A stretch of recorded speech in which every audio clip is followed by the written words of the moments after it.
요나서 세 번째, 니느웨에서 일어난 일, 요나서 3장 봉독했습니다.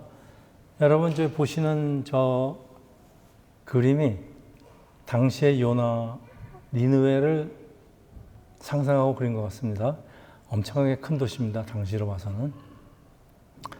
자, 요나는 이 큰 성 니느웨로 가서 심판이 임박하였다는 말씀을 선포하라는 하나님의 명령을 어기고 반대 방향으로 도망을 갑니다. 그리고 큰 물고기 뱃속에서 사흘을 지난 후에 살아나오고 다시 하나님의 말씀이 요나에게 임하는데, 요나는 마지못해 니느웨로 가서 하나님의 심판의 말씀을 선포합니다. 3일이나 걸리는 이 큰 도시 니느웨는 발칵 뒤집히고 왕을 포함한 온 백성이 베옷을 입고 가축에게도 베옷을 입히고 금식하며 하나님께 매달리는 놀라운 일이 벌어집니다. 자, 요나서에는 질문이 많이 떠오르지만은 특히 오늘 3장에도 몇 가지 질문이 떠오릅니다. 첫째, 이 니느웨 이야기가 실제로 일어난 역사적 사실에 근거할까요? 많은 사람들이 의심합니다.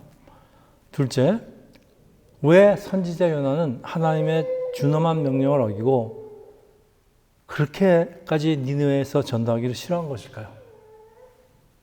셋째, 이 니느웨처럼 강력하고 부족함이 없는 사회에서 이 옆에 있는 조그만 나라에서 온 선지자의 말에 정말 회개가 일어났을까요? 넷째, 니느웨는 이방 나라로 회개하고 하나님께 돌아오지만은 막상 하나님이 택하신 백성 이스라엘은 하나님께 돌아오질 않는데 왜 그럴까요? 네. 이 문제점들을 이 대답을 우리가 같이 풀어나가겠습니다. 요나서 3장 1절에서 4절입니다.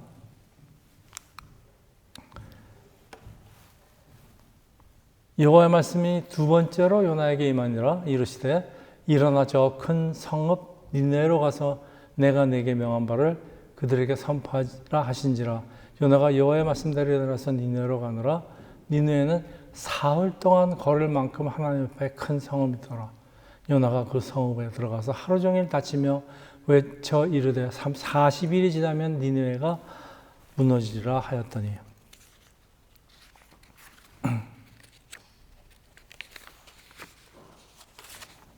첫째 질문입니다. 니느웨 이야기는 실제로 역사적인 사실에 근거할까요?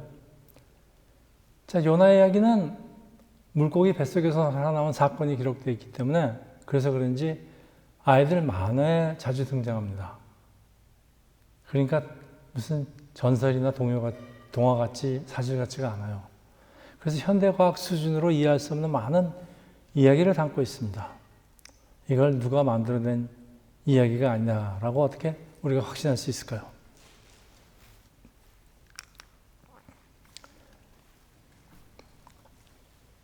BC 기원전 2500년부터 시작하는 이 핏빛 철의 왕국이라는 별명을 가진 아시리아 제국.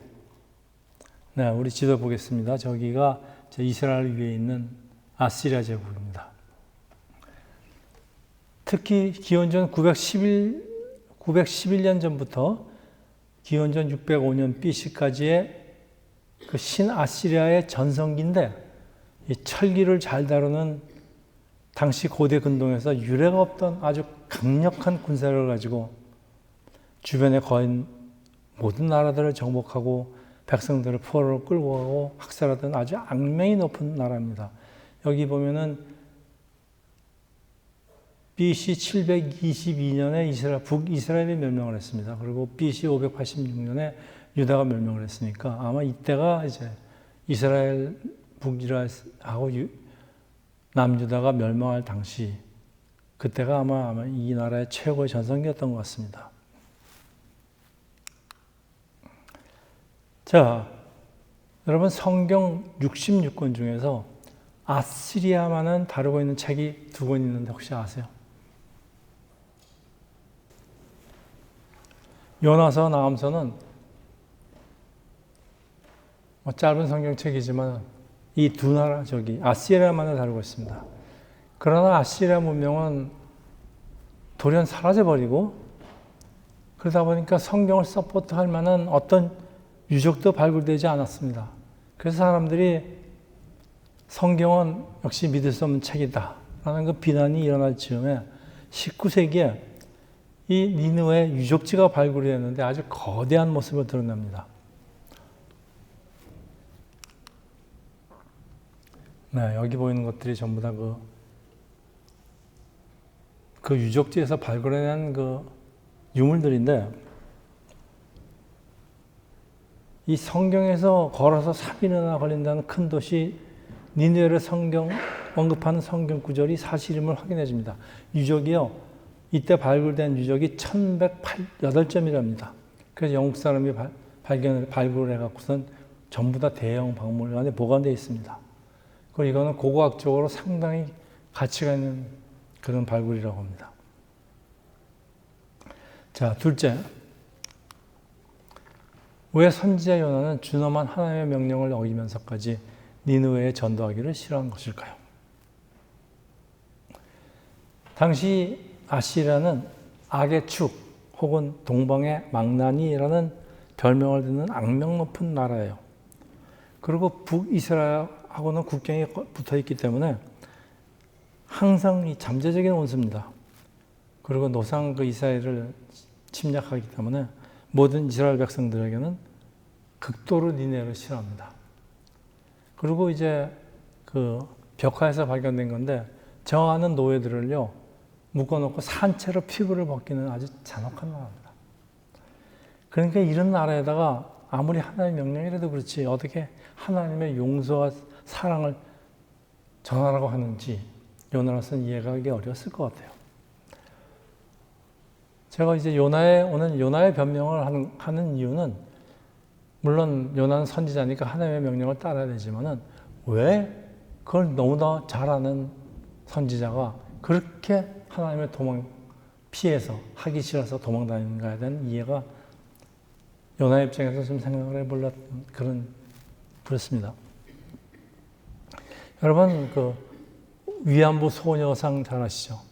우리나라가 소녀상을 만들고 간직한 이유도 일본에 강제 점령당했다는 일을 잊지 않으려는 거예요. 그러나 여러분, 젊은 세대는 소녀상에 대한 애틋한 감정이 없을 것은, 젊은 세대는 일제의 고통을 당한 세대가 아니라 일제시대의 고통을 모르기 때문입니다.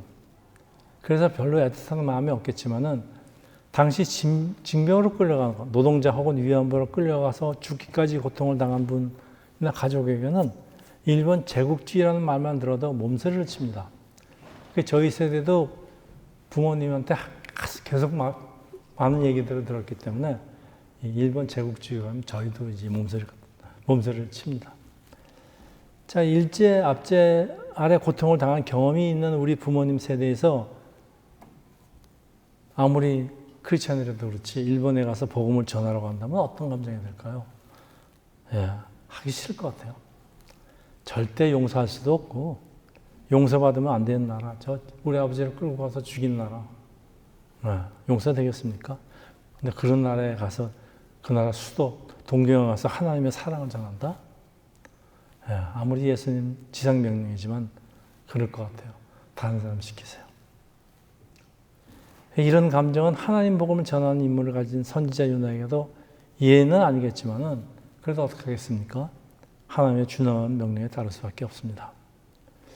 그런데 선지자 요나에게는 근본적인 신학적인 잘못은 무엇일까요?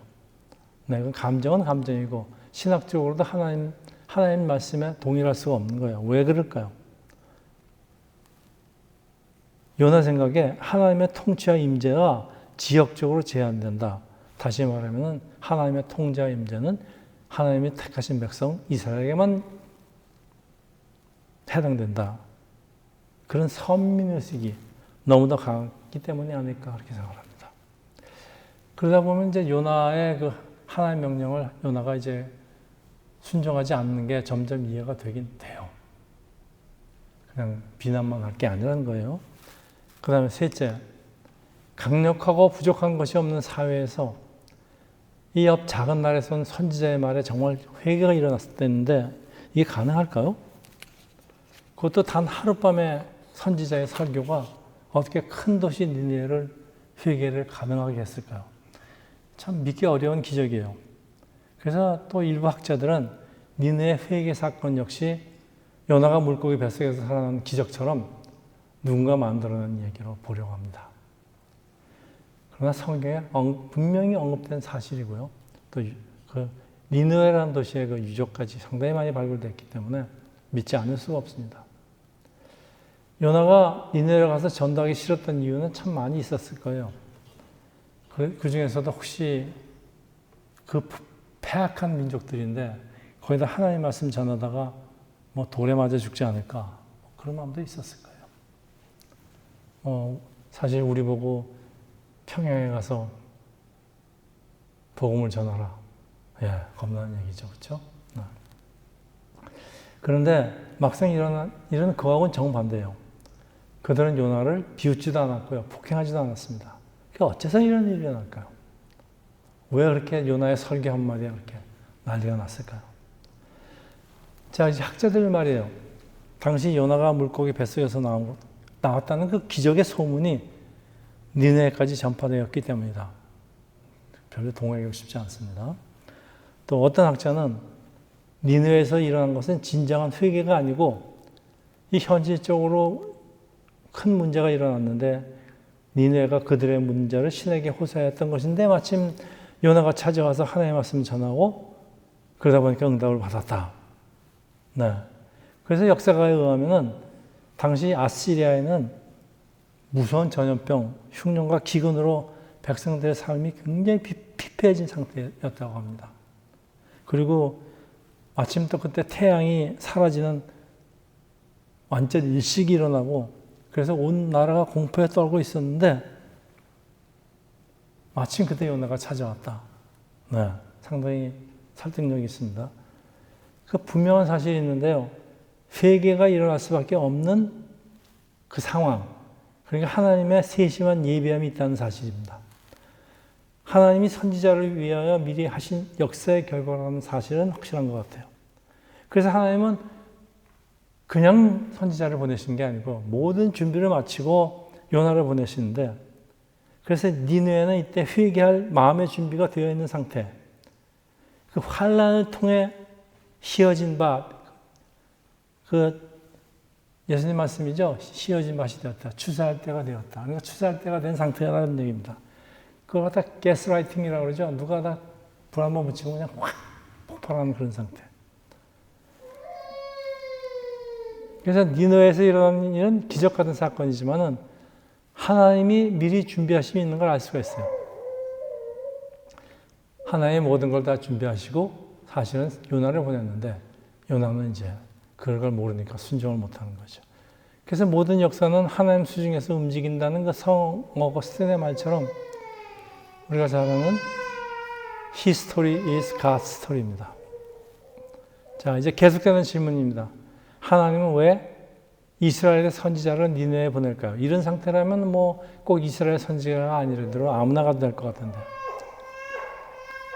하나님이 이스라엘 선지자를 앞서 보낸 것은 나중에 아수르의 포로로 끌려갈 이스라엘을 위해서 그러니까 마치 요셉을 애굽으로 먼저 보낸 것 같은 그런 그래서 이번 사건으로 아시리아가 먼저 여호와의 하나님을 그 능력을 알았기 때문에 나중에 이제 이스라엘이 아시리아의 포로가 됐을 때 이스라엘 백성은 이 끌려간 곳이지만은 자신들의 종교의 자유를 누릴 수가 있게 되었다고 하는 이건 호세아 선지자의 예언입니다. 호세아서 2장 15절이에요.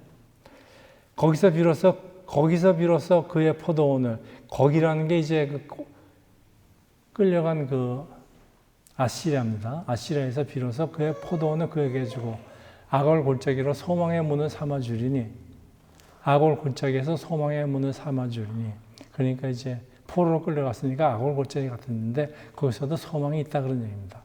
그가 거기서 응대하기를 어렸을 때와 애굽 땅에서 올라든 날과 같이 하리라. 네, 호세아 1장 11절입니다. 이에 유다 자손과 이스라엘 자손이 함께 모여 한 우두머리를 세우고 그 땅에서부터 올라오리니 이스라엘의 날이 클 것이미로다. 여러분 이제 이때 아시리아에서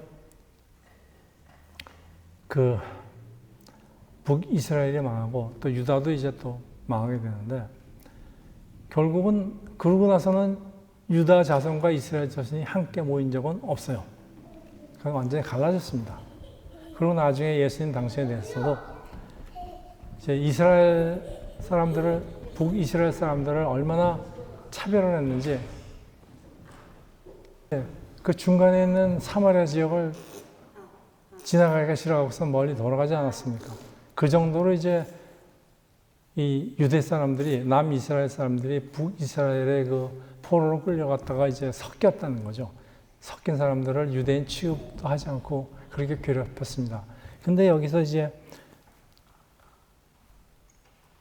유다 자손과 이스라엘 자손이 함께 모이는 때는, 우리 예수님께서 이제 탄생하실 때쯤 돼서 하나로 뭉치게 됩니다. 자, 그래서 이스라엘이 앞으로 받게 될 축복은 온 이스라엘 자손이 함께 모여 그리스도 교회를 이루게 된다는 예언으로, 요나의 메시지는 니느웨를 구원할 뿐만 아니라 이스라엘을 마달로 삼아 온 세상을 구원한다는 역할을 맡게 하는 겁니다. 계속해서 지금 이제 예수 그리스도에 대한 예언을 담고 있습니다.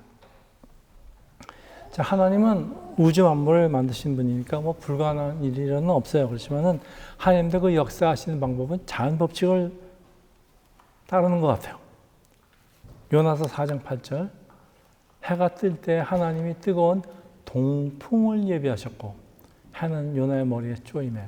또 출애굽기 14장 21절, 모세가 바다 위로 손을 내밀며 여호와께서 큰 동풍이 밤새도록 바닷물을 물러가게 하시니 물이 갈라져 바다에 마른 땅이 된지라.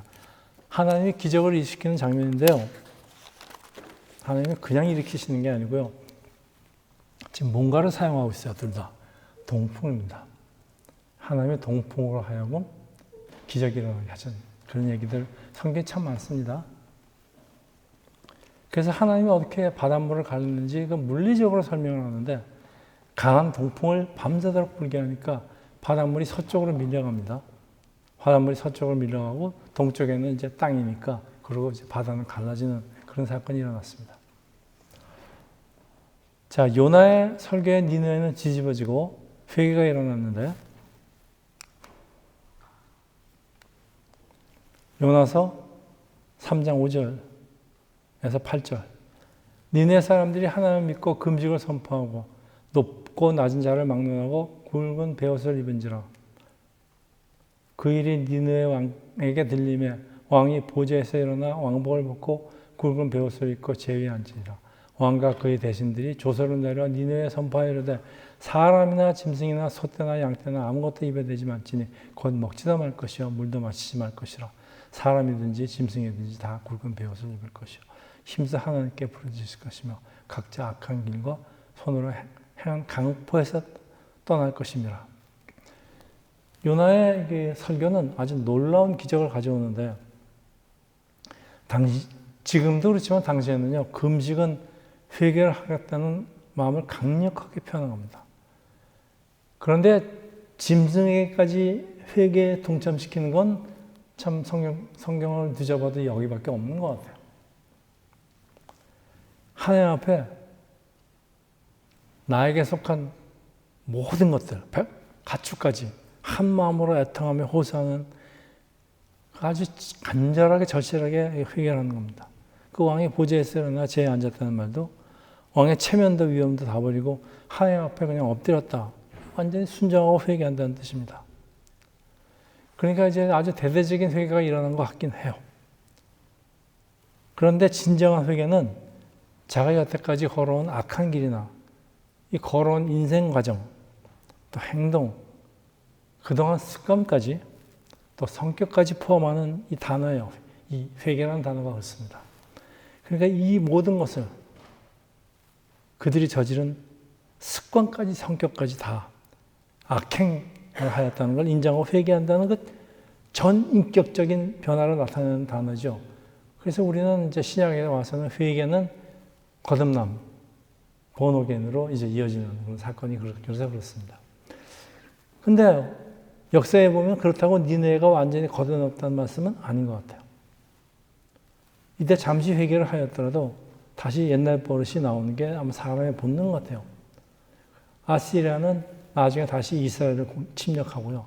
BC 722년 완전히 북이스라엘을 멸망시키고 백성들을 포로로 끌고 갑니다.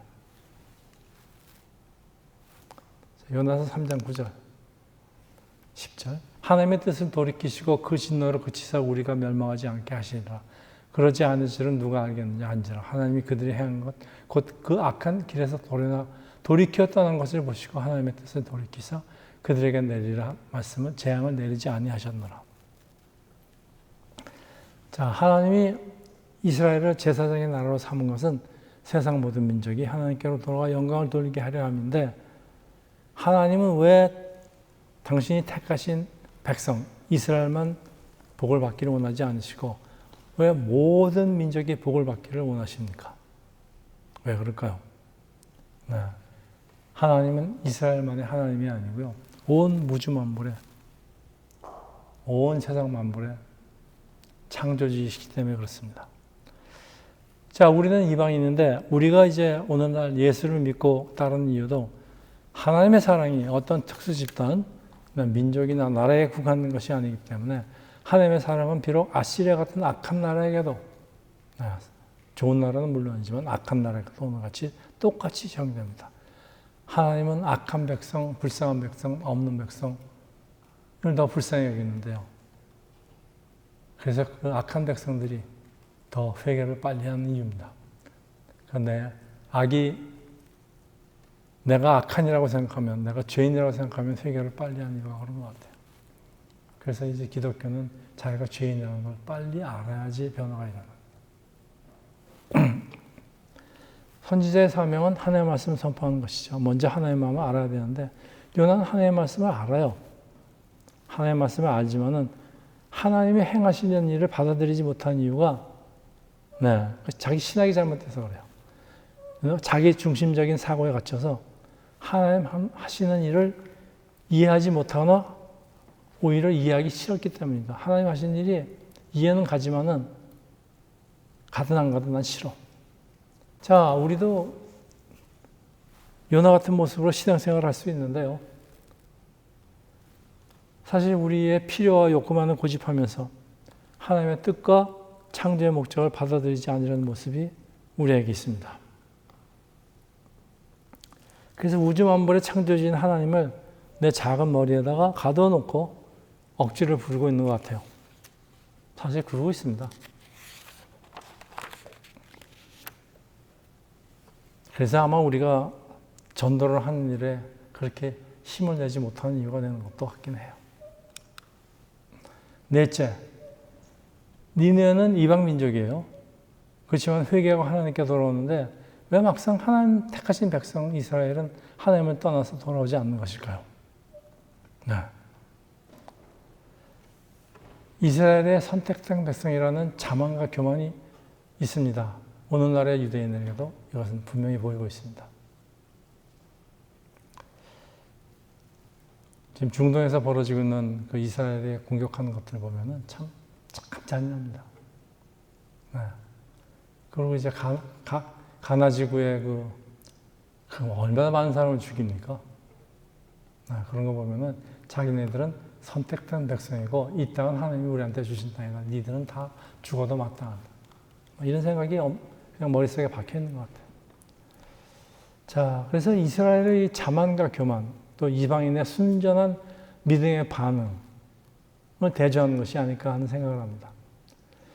그래서 니느웨에서 일어난 사건은 이거는 뭐 역사적 사실이지만은 아주 놀라운 사건이에요.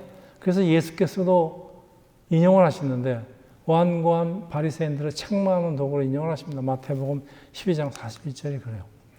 심판 때 니네 사람들이 일어나 이 세대 사람들을 정죄하려니 이는 그들이 요나의 전도를 듣고 회개하였습니다.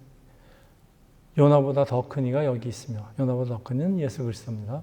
그러니까 이방인은 그 악한 그 나라 백성들이었던 니네 사람들도 심판 때 2세대 사람이라는 건 유대인입니다. 그 당시에 예수를 제대로 받아들이지 않는 그 유대인들을 정죄할 거라는 그런 뜻입니다.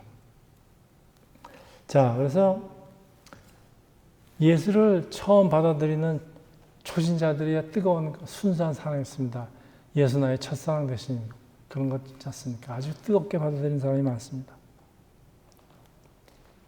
또 그런 사람도 있는가 하면요. 교회는 참 모태신앙으로 참 오래 다녔는데 막상 그 예수님의 그 주신 계명에는 들은 척도 하지 않는 마치 바리새인 같은 사람 아닌가 싶습니다. 자, 오늘도 저지르는 우리의 잘못도 똑같은 것이 아닌지, 그래서 다른 사람에게, 특히 원수에게 복음을 전하기를 싫어하는 마음이 우리 모두에게 존재하는 것 아닐까. 사실 한번 자신을 살펴봐야 합니다. 자, 니느웨에서 일어난 일, 그리고 오늘도 일어난 일, 이게 모두 말씀하는 게 하나님은 회개하면 용서하시는 것이라는 분, 하나님은 심판보다는 회개를 원하시는 그런 하나님이라는 걸 우리가 새삼 발견합니다. 그러다 보니까 이제 신앙생활에서 우리가 신앙생활에서 중요한 것들이 굉장히 많겠습니다만 회개보다 더 중요한 일은 없다는 것을 여러분 마음 깊이 간직하시기를 축원합니다. 여러분 회개 자주 하시기 바랍니다. 기도합니다. 할렐루야. 아버지, 니느웨의 회개 사건을 통해서 하나님은 회개하면 용서하시는 분을 다시 배웁니다.